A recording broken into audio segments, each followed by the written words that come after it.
Time to say good morning to the Kapiti Mayor, Guru. Kia ora, Guru. Good morning, Nigel. Good morning, Liz. Nice drop of rain. You won't need to turn the river recharge on today, that's for sure. We're getting another round, eh? Yeah, that's dead right. Hey, thanks for your confirmation of the roading issue last week. But right. I see now we're starting to get into the Rimu road improvement set to start. That's a big issue, that one, isn't it? Well, it is. This intersection down here is actually, even right now, when you're coming out from, from the councils and you're wanting to, Rimu Road, you want to turn right to go out to Rameri, you wait a very long time. And you've got your pedestrian crossing on your right. And then the Coastlands has done a lot of work, bringing the sort of foot traffic flow right up to the road. And therefore this is becoming quite a busy area, and also the signaling is not very good in terms of how design can modify public behavior, pedestrian behavior. So, yes. People are preferring to cross at the intersection rather than walking a bit further down and using the pedestrian crossing. Right. And of course, when we had that big show at the Kapiti Primary School just recently, the traffic was almost unable to move. But that's not going to help it a great deal, is it? Because you're not going to put traffic lights in now, which is most probably a good thing. But the traffic. No, I think eventually it will come, because the ducting and all that for the traffic lights will be put in. Okay. The timing is the question. Because what's happened is, due to work being done on the Kapiti Road, and then the connecting road from Arafata Road coming through, the link road into Rimu Road, they were supposed to come through the St. Heliers Lane block. Okay. That has been deferred. It was top priority regionally as a link road on the Regional Land Transport Committee's priority list. It was on the top. It's now been moved back a few years because it's no longer a priority. So therefore, if we put traffic lights here, it'll cause more problems. You would think it would be a high priority to get the traffic off that Kapiti Road, though, with the link road, wouldn't you?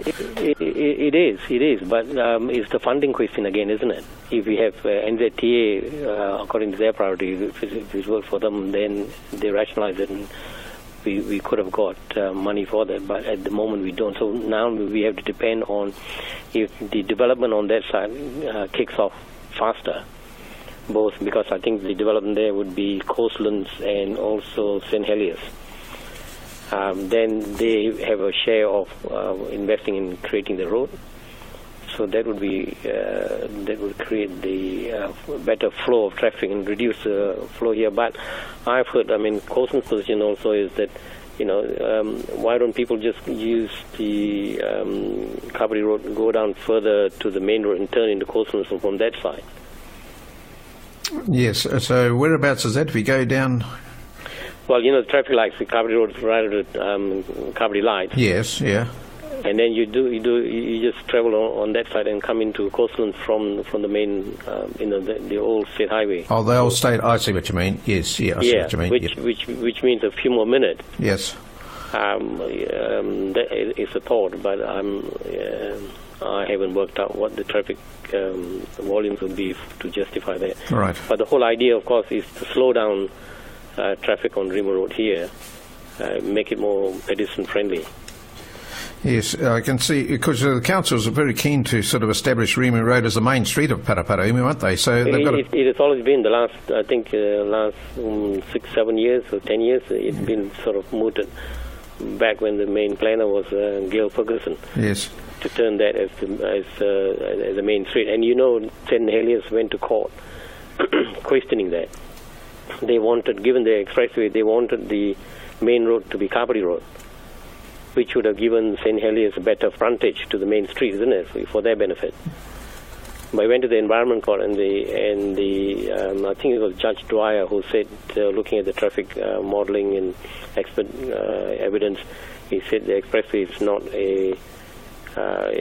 that significant a game changer for the main street to be changed from Rimu Road to Kapiti Road. Right. So what I'm thinking here, though, is the council getting pressure from Coastlands to make sure it's upgraded to maximum because they're worried about the Kapiti landing sort of taking over as the main town centre?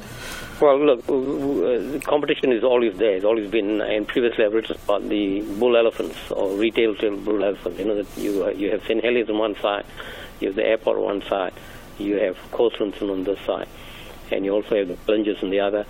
But council is committed to, in its long-term plan and its design district plan, that Rimu Road is the main street, and therefore investments will be put around here to make this the town centre. Because currently we all know de facto Coastlands is the town centre.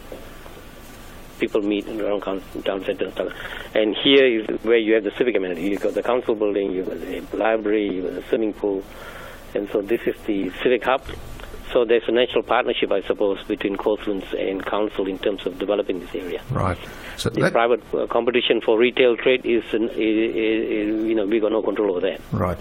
So is there any development expected on that spare piece of land just south of your council chamber buildings, that nice big grassy bit? Because that was Nahina Trust, who are shareholders in Coastlands. I mean, that's their land, and they got plans. I think Coastlands came even during time of way back. Let me see, Jenny Rowan's time. Right. They had development plans down there, and I think Marco Zeman has talked to council about a block of land to be used there for the sculpture, a massive whale song sculpture. Remember, it was supposed to be at Paraparaumu Beach. Yes.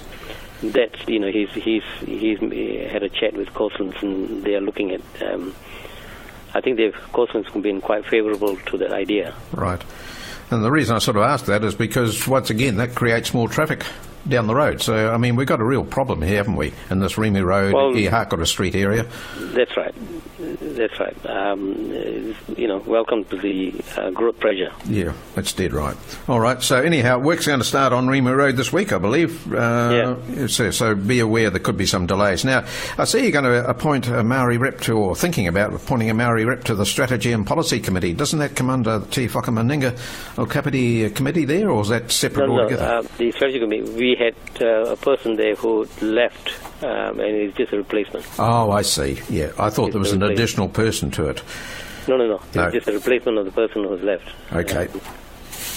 And you got a meeting this week. I see some amendments to the council delegation to the chief executive and staff. You're just sort of tidying things up there a wee bit, are you?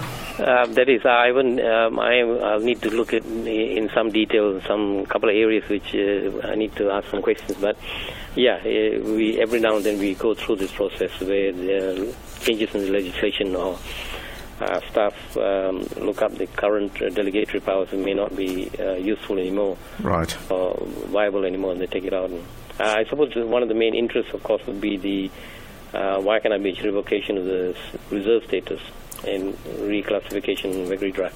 You remember, the Otahanga Boating Club? Yes.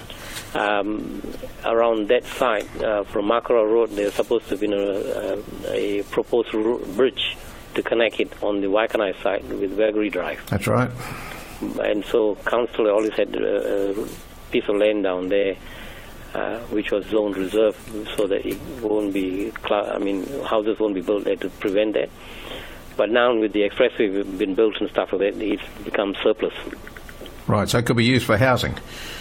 Well, what we need to do is to revoke the reserve status, and that's got to go to the minister. Yes. And then once that's done, we also need to look at the Section 4T of the Public Works Act, which means we declare that the land is no longer required for a public work purpose. And that will trigger off offer-back investigations. Like, we need to see whether the land actually was taken under Public Works Act, who were the former owners, offer them back at the current market prices. If that's not a necessity, then we can just put it on the market, and I think there'll be about 2 sections worth of land down there. Okay. Yep. So that'll take a couple of years to get that sorted out, won't it? I think so. Yeah, good. Now, you got to control these Kapiti dogs. 7,500 dogs we've got in Kapiti, Guru.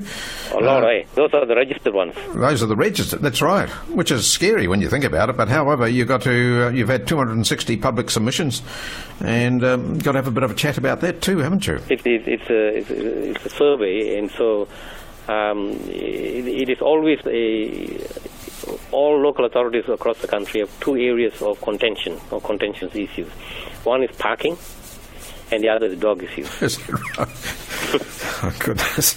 You'd think we'd have more important things to do. But, however, it is important because, I mean, when you look at that, that's a big population of dogs. It's a big increase on the previous year, too.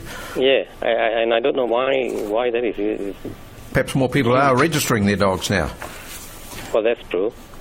That's an unknown factor, isn't it? Yeah. Okay. Yeah. All right. So you'll be talking about that, and the public will be able to go along and have a chat to the council about it too in due course. Now, you've got an open day at Kapiti Coast Airport this week, and it's a pretty important one for us because getting a decent airline system into and out of Kapiti would be great. And I think it's going to take a bit of getting used to, of getting people... And New Zealand, I mean, this is business for them, right? Yeah. So bums on seats is critical. Yep. You know, and I know that it's been around sort of 65-70%. We need to increase that. We want to secure the continued viability of a service from here to Auckland. And if you keep that, then the possibility of expanding it further elsewhere. So, and we've currently got links to Blenheim and Nelson in the other airlines. So the airport is very, very important to us. It is. I mean, but it's the regularity of these flights. I mean, it was cancelled again this morning. So, I mean, you made your bookings, say, a week ago or a couple of weeks ago, and then you find it's cancelled. You've got to go to Wellington. That's putting a lot of people off, isn't it? Well, Air New Zealand have said that they're working to sort that out, and I think largely they have. It's not happening as frequently as before. So they've got to get their act together, and so they've given assurance for that. Yeah. But the airport is also important for. That's why I've invited Mayor Tana from Porirua and also Mayor Michael Fayan from Horowhenua because as Mark Tana has said. It is once the transmission gully road is done, the travel link between Porirua and Kapiti is that much more closer. So it's easier for people to travel from Porirua to come to the airport to pick up a flight to Auckland from here, than fight through Wellington's congested traffic congestion to get to the airport there and then pay premium for parking to catch a plane from Wellington Airport. Yes, that's right. And it's the same for Michael Fayan is also recognizing that once their road goes through there, it'll draw the Horowhenua closer to Kapiti. Good, yeah. Because so we need to keep working with the two councils politically, and also I think the chambers are also starting to work together with all three chambers. So it's looking good. It is. I think it's important because once we get more businesses up here, they need to get their freight in and out and on a regular basis. So, you know, you can't have planes with fresh goods that are, say, cancelled. So we've got to get them regularly in and out. That's right. All right then, Guru. Well, we'll possibly see you down there this Saturday. Oh, yeah, you would. Good on you. Okay, mate. Thanks for your time. The Mayor Guru here on Beach FM.